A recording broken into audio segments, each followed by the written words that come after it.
بسم اللہ الرحمن الرحیم۔ السلام علیکم، میں ہوں مہر بلال اور آج ہم سیکھنے جا رہے ہیں ادبی اصطلاحات۔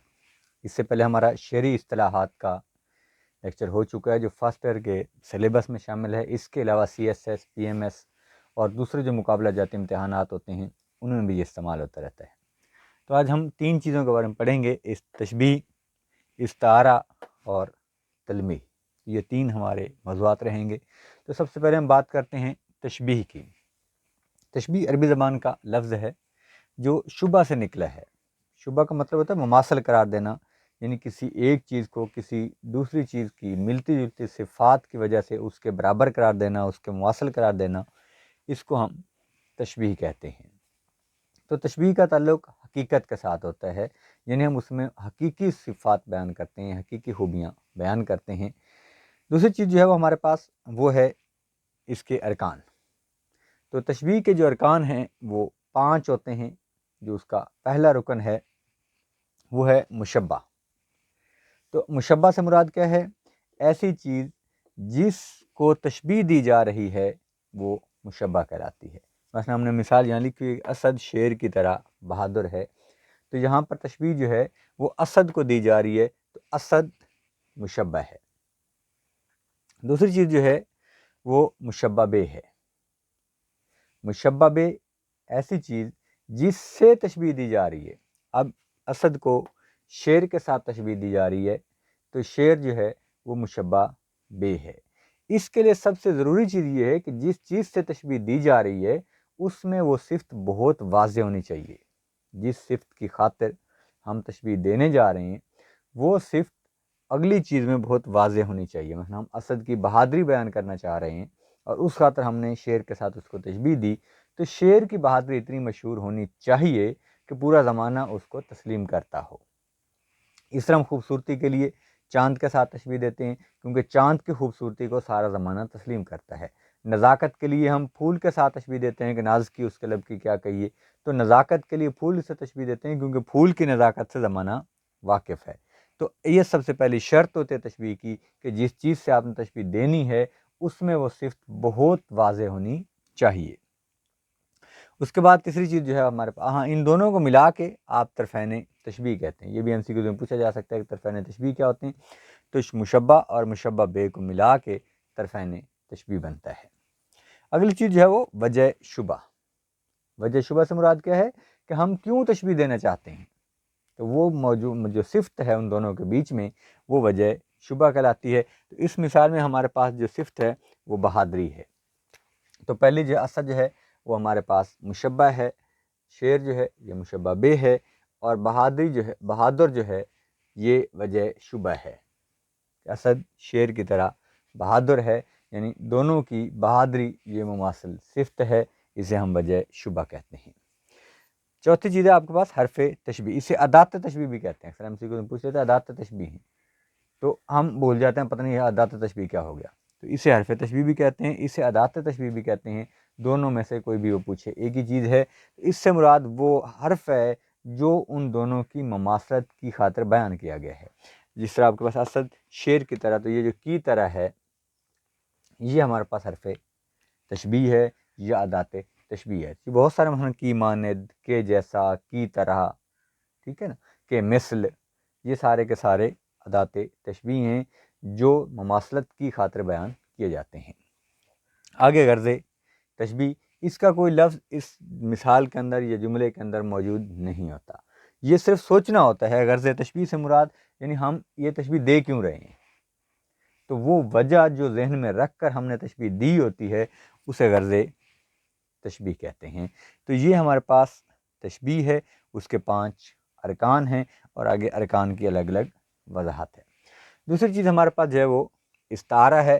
استعار کا مطلب ہوتا ہے مستعار لینا، ادھار لینا، یہ بھی عربی زبان کا لفظ ہے۔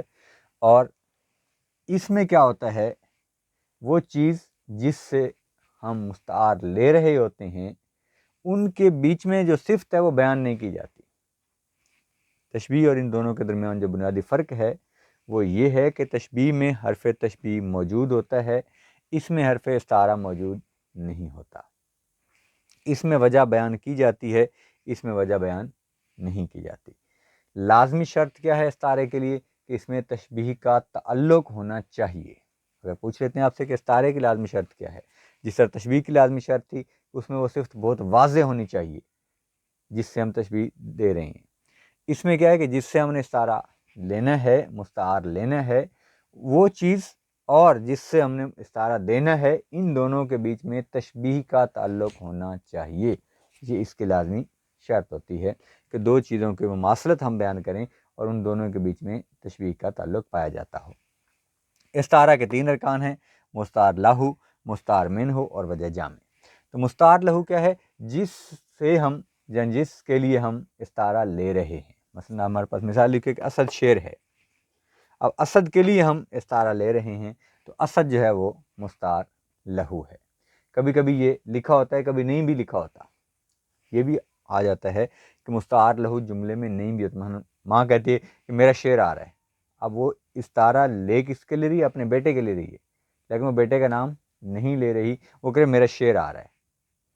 تو مستعار لہو ہو بھی سکتا ہے جملے میں، یہ نہیں بھی ہو سکتا، اس کے بغیر بھی کس شیر کی آمد ہے، کرن کانپ رہا ہے، تو وہاں بھی مستعار لہو ہمارے ذہن میں آ جاتا ہے کہ کس کی بات ہو رہی ہے۔ مستعار من ہو جائے، اس کا مطلب ہے جس سے ہم نے تشبیہ، جس سے استعارہ لینا ہے، جس سے ادھار لینا ہے، تو اس کا مطلب کہ ساری کی ساری صفات جو ہیں اس کی وہ ہم دیکھنا چاہ رہے ہیں مستعار لہو میں۔ جب ہم کہتے ہیں اسد شیر ہے تو اس کا مطلب کہ شیر کی ساری صفات اسد کے اندر موجود ہیں۔ اسی کی طرح بہادری، دلیری، خوبصورتی، چستی، ساری صفات جو ہیں وہ ہم یہ چاہ رہے ہیں کہ اسد میں ہیں۔ اس طرح جب ماں کہتے ہیں کہ میرا چاند اٹھ گیا، تو چاند کا مطلب کیا ہے؟ وہ بیٹے کو چاند سے استعارہ کر رہی ہوتی ہے، اور اس کا کیا فائدہ ہوتا ہے کہ چاند کی ساری صفات اس کا مطلب بیٹے میں موجود ہیں۔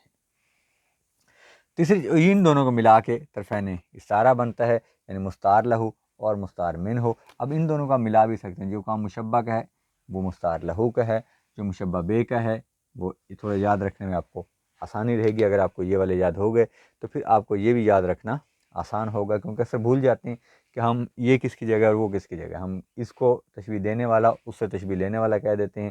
تو یہ غلطی ختم کرنے کے لیے آسان طریقہ یہ ہے کہ آپ اس کو مشبہ کے برابر سمجھیں اور اس کو مشبہ بے کے برابر سمجھیں، یہ دونوں مل کے طرفین استعارہ بناتے ہیں۔ تیسری چیز جو ہے وہ وجہ جامع ہے، تو یہ یوں سمجھیے کہ جو وجہ شبہ تھی وہ ادھر وجہ جامع ہوتی ہے، جس کی خاطر یعنی جو بات ذہن میں رکھ کر، جو تعلق ذہن میں رکھ کر ہم نے استعارہ لیا ہوتا ہے اسے وجہ جامع کہتے ہیں۔ اب ظاہر شیر کا جب نام آیا تو صاف ظاہر ہے کہ ہم بہادری کی خاطر اس کو استعارہ اندر استعمال کر رہے ہیں، تو مطلب وجہ جامع بہادری ہوگی۔ یہ بھی بیچ میں لکھی نہیں ہوتی، یہ جملے کے اندر موجود نہیں ہوتی، جس طرح غرض تشبیہ موجود نہیں ہوتی۔ آپ اس کو وہ کہہ سکتے ہیں یا آپ اس کو غرض تشبیہ بھی کہہ سکتے ہیں، ایسا کر لیں آپ۔ تو جو وجہ جامع ہے یوں سمجھے وہ غرض تشبیہ ہے، جو سوچ کر آپ نے تشبیہ دی تھی وہ غرض تشبیہ تھی، جو سوچ کر آپ نے استعارہ لیا وہ وجہ جامع ہے۔ تیسری چیز جو ہمارے پاس ہے وہ تلمیح ہے۔ یہ لفظ تلمیحی ہے، یہ الگ چیز ہے، یہ الگ چیز ہے، اس بات کا دھیان رکھنا ہے آپ نے۔ تلمیح الگ ہے، تلمیح الگ ہے، یہ الگ اصطلاح ہے لٹریچر کی۔ تو تلمیح اس شعر کو کہتے ہیں جس میں ایک مصرع کسی ایک زبان کا ہوتا ہے اور دوسرا مصرع کسی اور زبان کا ہو، تو اسے ہم تلمیح کہتے ہیں۔ تو جو ہمارے سلیبس میں آج ہم ڈسکس کر رہے ہیں وہ تلمیح ہے، جو علم بدیع کی ایک صنعت ہے۔ کلام کو اچھا بنانے کے لیے، خوبصورت اور جامع بنانے کی خاطر ہم اس کو استعمال کرتے ہیں۔ تو تلمیح جو ہے یہ کسی واقعے کی طرف، کسی حدیث کی طرف، کسی قول کی طرف، کسی بڑی شخصیت کی طرف ہم اشارہ کرتے ہیں، تو مختصر الفاظ میں ایک دو لفظ بول کر ہم لوگ سارے کا سارے اس کو بیان کر دیتے ہیں۔ جس طرح ابن مریم، اب ابن مریم جب استعمال ہوا تو پورا جو ہے وہ پچھلا سسٹم، پچھلے پوری تاریخ جو ہے وہ ہمارے سامنے آ جاتی ہے۔ اس طرح سے ہم جب کہتے ہیں کوہ طور، تو کوہ طور پوری پہاڑی، وہاں جانے کے مناظر، وہاں آنے کے مناظر، وہاں ہونے والی گفتگو، وہ سارے کے ساری باتیں جو ہیں اسی ایک ہی لفظ کے اندر آ جاتی ہیں۔ اس طرح آپ جب کہتے ہیں چاہے یوسف، تو چاہے یوسف کے اندر جیسے یہ لفظ استعمال ہوتا ہے تو یوسف علیہ السلام اور وہ کنواں اور ان کے بھائیوں کا معاملہ اور وہ سارے کا سارا ہمارے سامنے آ جاتا ہے۔ تو اس طرح سے شاعر اور ادیب جو ہیں وہ کسی واقعے کی طرف اشارتاً کوئی لفظ استعمال کرتے ہیں تو اسے تلمیح کہا جاتا ہے۔ اس کا مطلب ہے اشارہ کرنا، یعنی کسی چیز کی طرف اشارہ کر دینا، ہنٹ دے دینا، اور باقی بات ساری کی ساری اگلا خود ہی سمجھ جاتا ہے۔ تو یہ ہے آپ کے پاس تشبیہ، استعارہ اور تلمیح۔ انشاءاللہ اس میں ہم مزید تعلیمیات کے اوپر کام کریں گے، اور جو کمپٹیٹیو ایگزامز ہیں جس طرح CSS PMS اور دوسرے مقابلہ جاتی امتحانات، اس میں کیونکہ تعلیمیات الگ سے استعمال ہوتی ہیں، الگ سے ایک پورشن ہوتا ہے، اس طرح سے محاورات وہاں ایک الگ پورشن ہوتا ہے. انشاءاللہ جو چیزیں اس میں اہم ہیں ان کے حوالے سے ہمارے مزید ویڈیوز آتی رہیں گی. اس کا تر آپ کے لیے بہتر ہے کہ آپ نے اگر ابھی تک ہمارے چینل کو سبسکرائب نہیں کیا تو اس کو سبسکرائب کر لیں، ہمارے ساتھ جڑے رہیں تاکہ اردو زبان دانی کا یہ سلسلہ آگے سے آگے بڑھتا رہے. والسلام.